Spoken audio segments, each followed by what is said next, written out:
Salut à tous, aujourd'hui nous allons voir l'avancée et le recul en Zenkutsu Dashi. Attention, c'est parti!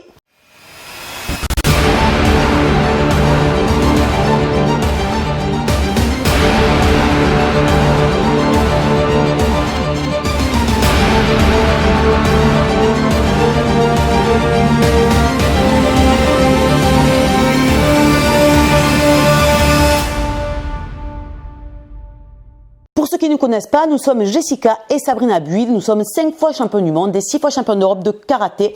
Notre boulot, notre objectif, notre conviction, notre passion, c'est de faire évoluer les gens comme vous, des gens motivés qui veulent nous suivre et surtout qui veulent bénéficier de toute notre carrière de haut niveau que nous avons fait pendant 10 ans. Voilà. Avant de démarrer cette petite vidéo, n'oubliez pas donc de télécharger votre cadeau bonus en lien sous la vidéo et de cliquer sur la petite cloche pour connaître dès qu'il y a de nouvelles vidéos qui vont sortir. Et surtout, n'oubliez pas de liker parce que ça fait toujours plaisir si ça vous a plu. Et n'oubliez pas de vous abonner. Attention, c'est parti!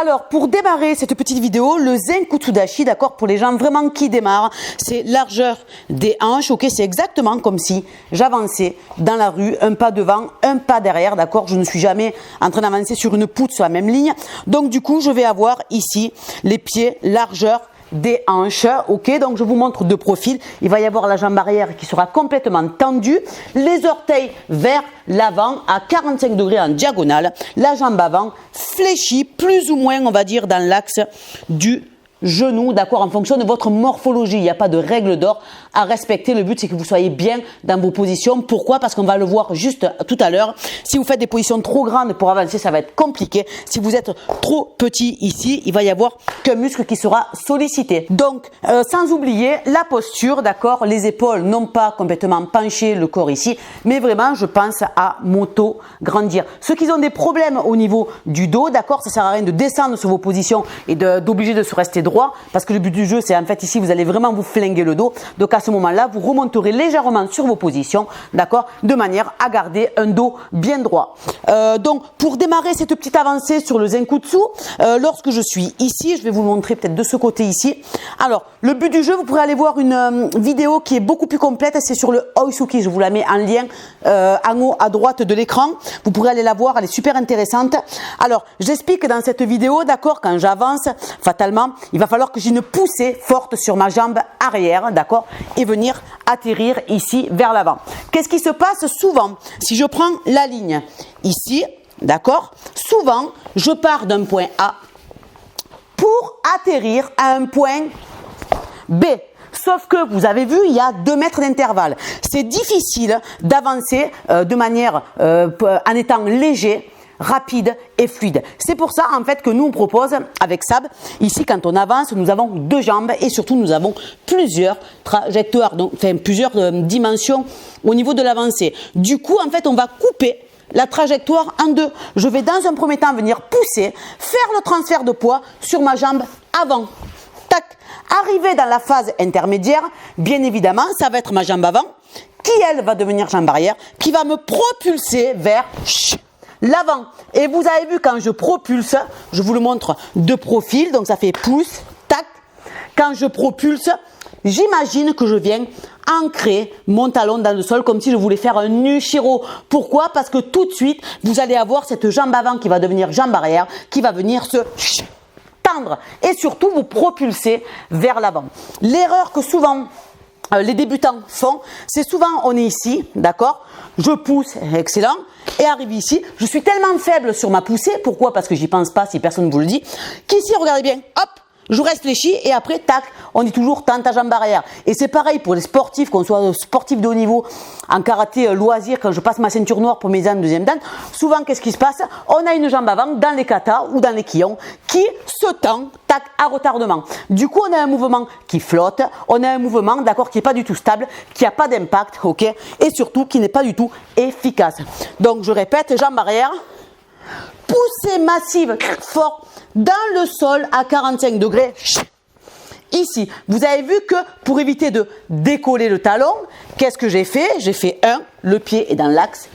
2, au moment où je pousse, regardez bien, mon pied va se mettre 45 degrés, il fait ventouse avec le sol. Du coup, j'ai un pied arrière qui ne se décolle pas du tout ou bien très peu. Ça évite de faire ça, regardez. Si mon pied, je le laisse dans l'axe, regardez bien qu'est-ce qui se passe. Je manque tellement de souplesse ici au niveau des chevilles que je fais tac et tac. Du coup, on se retrouve dans des katas où en fait, on a sans arrêt le talon qui fait ça, qui flotte, qui bouge et ainsi de suite. Alors, au niveau de la poussée, souvent, d'accord, moi quand on fait pas mal de coaching, quand on enseigne le karaté, même pour notre propre pratique, souvent, qu'est-ce qui se passe? En fait, on vous dit de pousser sur votre jambe arrière. Et c'est comme si j'avais un bâton. Je vais vous prendre un bâton. Ce sera plus simple pour que vous compreniez. Ici, ma jambe est complètement tendue. Vous avez vu? C'est comme si j'avais un bâton ici. Sauf que quoi? Quand j'avance, on dit ouais, il faut pousser fort sur la jambe arrière. Ok. Qu'est-ce que vous faites? Ici, regardez. Je vais solliciter uniquement que l'articulation et l'extension de la cheville. Pourquoi? Parce que la jambe arrière, vous la laissez tendue. Donc, du coup, ça fait ça. Hop. Vous utilisez que ça, là. Hop. D'accord? Je pose le bâton. Si je sollicite que l'extension de ma cheville, eh bien, fatalement, c'est beaucoup plus compliqué pour gagner en vitesse parce que forcément, j'ai une mauvaise poussée de ma jambe arrière. C'est pourquoi il est complètement autorisé. Je veux dire, si je vous décortique pas la vidéo, même pas vous le voyez dans les katas, je vous mettrai certains passages dans les katas, vous allez voir. En fait, il faut surtout pas oublier qu'une poussée, c'est comme si je voulais faire un squat sauté. Si je fais un squat en gardant mes genoux tendus, qu'est-ce qui se passe? Je vais pas très haut. Maintenant, si je fais une poussée, que ce soit vraiment en squat ou avec des micro-flexions, que je sollicite toutes mes articulations, à ce moment-là, je suis efficace. Eh bien, c'est pareil. Quand j'avance en Zenkutsu, je vais solliciter à la fois la cheville, mais ne pas oublier l'articulation du genou et de la hanche. D'accord? On joue vraiment sur ces trois critères. Donc, je suis ici. Dans un premier temps, il va y avoir une légère flexion. Je vous le décompose, bien évidemment. Une légère flexion, donc un affaissement. Pourquoi? Parce que de là, comme j'ai tout mon pied ancré dans le sol, je vais venir faire une extension maximale du genou avec une extension maximale de la cheville. Chaque arrivé ici, d'accord, c'est l'articulation, la flexion de la hanche qui va, prendre le relais. Du coup, en jouant sur ces trois critères, petite flexion et ensuite, je fais ma déclinaison, la cheville, le genou, la hanche, j'ai une poussée qui est beaucoup plus efficace. Je vous montre de l'autre côté. Donc, on est ici. Regardez. C'est infime, c'est léger. Vous avez vu?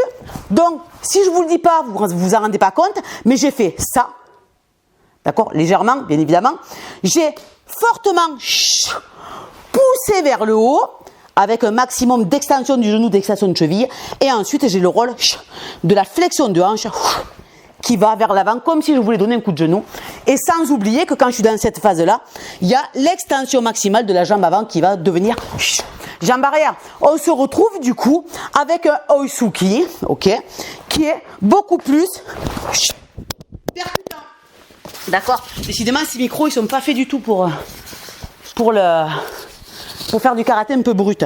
Donc, je remets le micro. Donc, ici, d'accord? Allez vraiment voir la vidéo sur le Oisuki. Franchement, elle vaut le coup. Elle est vraiment décortiquée du bas jusqu'au haut du corps. Donc, je répète, flexion, poussée, extension du genou, cheville, hanche.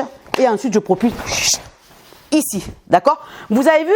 Là, je suis efficace dans mon avancée. Donc, erreur à ne pas faire. D'accord? Je vais me répéter. Mais c'est pas grave. Surtout, je ne garde pas une jambe tendue parce qu'une fois que vous avez enchaîné un mouvement dans un kata par exemple ou un kion, ici cette jambe est raide.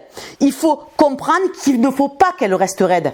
Il faut obligatoirement, une fois que vous avez contracté la position fessier, quadriceps, ischio-fessier de manière à fixer la position, relâcher pour repartir sur un nouveau cycle de mouvement. Tchac, boum, ok? Voilà, voilà.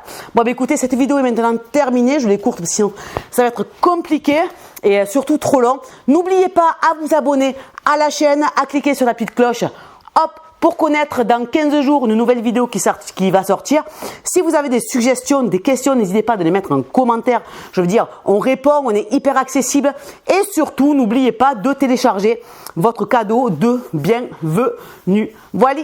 Voilà, je vous dis à dans 15 jours pour une nouvelle vidéo. Bisous, bye bye.